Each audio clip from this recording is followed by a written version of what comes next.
안녕하세요. 어부바 갤러리에 오신 여러분 환영합니다. 저는 도슨트 유제이라고 합니다. 오늘 어부바 갤러리와 함께할 주제는 감정과 표현입니다. 나와 타인을 이어주는 가장 큰 연결고리는 무엇일까요? 그건 바로 공감이 아닐까 싶은데요. 공감한다는 것은 상대방의 감정과 생각을 진심으로 이해하고 그 마음을 함께 느끼는 것이죠. 우리는 공감할 때 상대방과 진심으로 소통할 수 있습니다. 명화 역시 마찬가지입니다. 그림은 단순히 색과 형태만을 그린 것이 아니죠. 거기엔 작가가 살아온 시간, 느꼈던 기쁨과 슬픔, 그리고 말로 다 전하지 못한 이야기가 함께 표현되어 있습니다. 단순한 그림 감상을 넘어 작가와 작품에 공감할 때 우리는 그림과 더 깊이 소통을 할 수 있습니다. 오늘은 그림 너머에 있는 작가의 내면과 진솔한 감정을 마주하며 소통하는 시간을 가져볼까 합니다. 감정 표현의 아이콘이 된 미술작품을 꼽으라고 하면 단연코 이 작품이 아닐까 싶은데요. 우리가 흔히 사용하는 이모티콘에서도 볼 수 있는 표정이죠. 매우 친숙한 그림, 에드바르드 뭉크의 절규입니다. 그림을 자세히 들여다볼까요? 붉게 물든 하늘과 호수나 바다처럼 보이는 풍경이 함께 소용돌이치듯 일렁이고 있고 다리 위 저 멀리에는 두 명의 사내가 걸어오고 있습니다. 그리고 가운데 한 남자가 마치 소리를 지르는 듯 보이는데요. 뭉크는 작품에 대해 이런 글을 남깁니다. 두 친구와 함께 길을 걷고 있었다. 해가 지고 있었고 불현듯 우울함이 엄습했다. 하늘이 갑자기 핏빛으로 물들었다. 하늘이 핏빛으로 물들고 탈진된 듯 느껴져 난간에 몸을 의지했다. 친구들은 계속 걷고 있었지만 나는 그냥 서서 불안에 떨고 있었다. 나는 자연을 관통하는 거대하고 끝없는 절규를 느꼈다. 그림의 왼쪽 위 구석에는 미친 사람에 의해서만 그려질 수 있는 이라는 내용이 연필로 쓰여진 듯한 글귀도 남아 있습니다. 당시 신경쇠약을 앓았던 뭉크는 강렬한 색감을 품은 거대한 자연의 모습이 마치 비명을 지르는 것처럼 느껴진 것이죠. 불안한 뭉크의 심리 상태를 생각해보면 이 그림의 인물은 단순히 소리를 지르는 것이 아니라 자연의 비명을 들으며 귀를 막고 절규하는 모습이라고 볼 수 있겠죠. 그가 이렇게 처절한 감정과 극심한 불안을 그림 안에 담았던 이유가 있습니다. 뭉크는 어린 시절부터 수많은 죽음을 목격하며 자라왔는데요. 5살 때 어머니를 여의고 13살 때는 가장 의지했던 누이 소피에마저 폐결핵으로 목숨을 잃게 되죠. 이후에도 남동생은 폐렴으로 여동생은 정신병으로 고통받다 숨을 거두게 됩니다.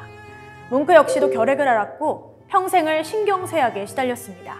그는 자신의 고통에 대해 이렇게 회고하죠. 내 고통은 나 자신과 예술의 일부가 됐다. 질병과 불안이 없었다면 나는 키 잃은 배와 같았을 것이다. 그에게 어릴 적부터 드리워져 있던 질병과 죽음으로 인한 불안과 공포는 그의 예술의 영감이자 자양분이 되었습니다. 그의 또 다른 대표작인 아픈 아이에서도 확인할 수 있습니다. 누이 소피의 모습을 담은 작품인데 어두운 기억들은 그의 작품에 고스란히 투영되었죠.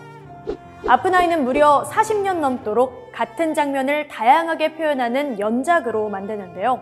이는 뭉크의 큰 특징이라고 할 수 있죠. 절규 역시도 파스텔화, 유화, 스케치, 판화 등 아주 다양한 방식으로 제작했습니다. 그는 마돈나 혹은 뱀파이어 연작 시리즈를 통해서 사랑과 절망에 대한 이야기도 끊임없이 남겼는데요. 그는 사랑 역시도 순탄치 않았습니다. 유부녀 밀리타우로브와 사랑에 빠졌다가 결국 가슴 아픈 이별을 경험하기도 하고 이후에 만난 연인 툴라와는 다툼으로 인해 총기 오발 사고를 경험하기도 합니다. 그는 사랑, 상실, 고독, 불안, 고통 같은 개인적인 경험에서 오는 모든 감정을 숨기지 않고 자신의 작품에 모두 표현했습니다. 뭉크는 1889년 프랑스 생클로에 머무르며 이렇게 선포하죠. 나는 더 이상 뜨개질하는 여자나 책을 읽는 남자를 그리지 않겠다. 대신 사랑하고 괴로워하는 인간의 살아있는 감정을 그리겠다 라고요. 이렇게 그는 표현주의의 대가이자 현대미술이 시작되는 지점의 중요한 인물로 평가받게 됩니다. 뭉크의 삶은 평생 외롭고 고통스러웠지만 그가 담아낸 그림 속의 희로애락은 시간을 넘어 지금의 우리와 맞닿아 있습니다. 그가 그린 솔직한 감정을 통해 우리도 내면의 상처를 마주할 수 있는 힘을 가져보시길 바랍니다. 삶에 찾아오는 고통과 역경, 그리고 느껴지는 감정을 캔버스에 고스란히 그려낸 화가가 있습니다. 멕시코를 대표하는 화가 프리다 칼로입니다. 그리고 그녀의 고통스러운 내면의 감정을 고스란히 표현한 그림 두 명의 프리다입니다. 프리다는 어떤 감정을 가지고 이 그림을 그렸을까요? 그녀의 고통스러웠던 삶 속으로 들어가 볼까 합니다. 프리다는 평생 동안 육체적인 고통을 안고 살았는데요. 아주 이른 나이인 6살에 첫 번째 고통을 겪게 됩니다. 척추성 소아마비를 앓게 되면서 9개월 동안 투병 생활을 하지만 결국 오른쪽 다리가 제대로 성장하지 못하고 짧고 가늘어지게 되면서 평생 프리다를 고통과 열등감에 시달리게 합니다. 그리고 그녀는 인생을 송두리째 바꿔놓은 두 번째 고통을 겪게 되는데요. 18살이 되던 해 남자친구와 함께 타고 있던 버스가 전차와 충돌하면서 전차의 철제 난간이 부러져 그녀의 옆구리를 뚫고 골반과 자궁을 관통하는데요.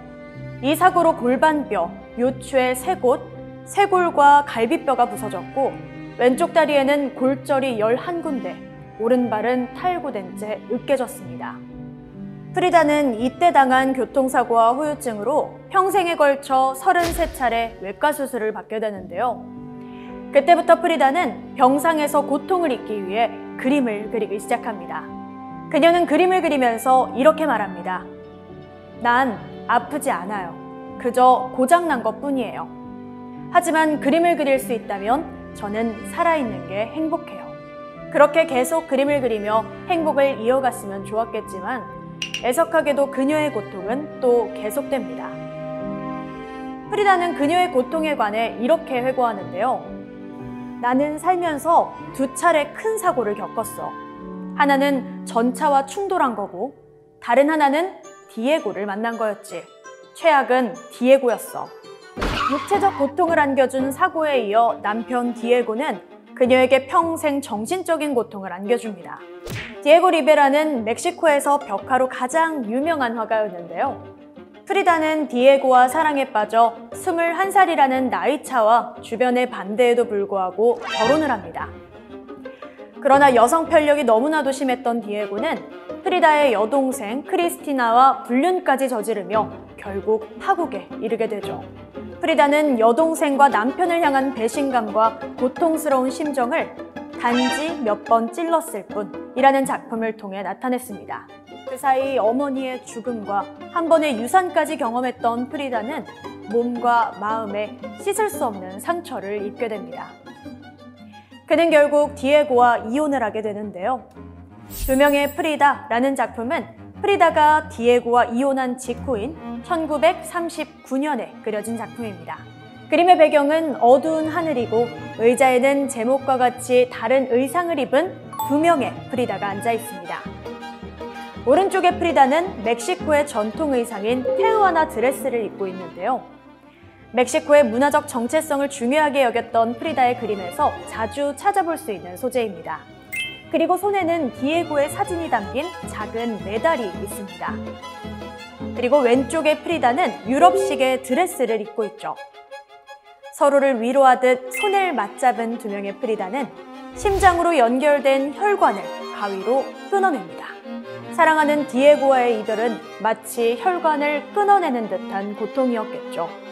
그런데 혹자는 가위가 수술용 지혈 가위라 흐르는 피를 막고 있는 것이라는 해석도 있습니다. 아무리 막으려 해도 피는 멈추지 않고 계속 흐르고 있네요. 그림 속에서 프리다 내면의 혼란과 고통, 그리고 상처가 그대로 드러납니다. 그러나 둘의 질긴 인연은 그렇게 끊어지는 게 아니었나 봅니다. 1년 만에 디에고의 54번째 생일날 두 사람은 재혼을 했으니 말입니다.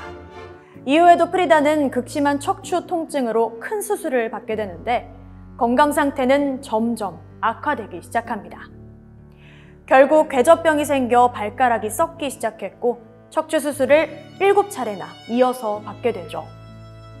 그녀는 극심한 고통을 겪다 결국 오른쪽 다리를 무릎까지 절단하게 되고 약해진 건강 탓에 1954년 폐렴에 걸리며 그녀가 태어났던 카사 아술에서 47살의 나이로 숨을 거두게 됩니다.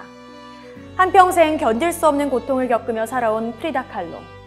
그러나 마지막 순간까지도 나에겐 날개가 있는데 발이 왜 필요하겠냐 라며 그녀는 삶의 고통을 회피하는 것이 아니라 모든 것을 담담히 마주하고 그림으로 솔직하게 표현해냅니다.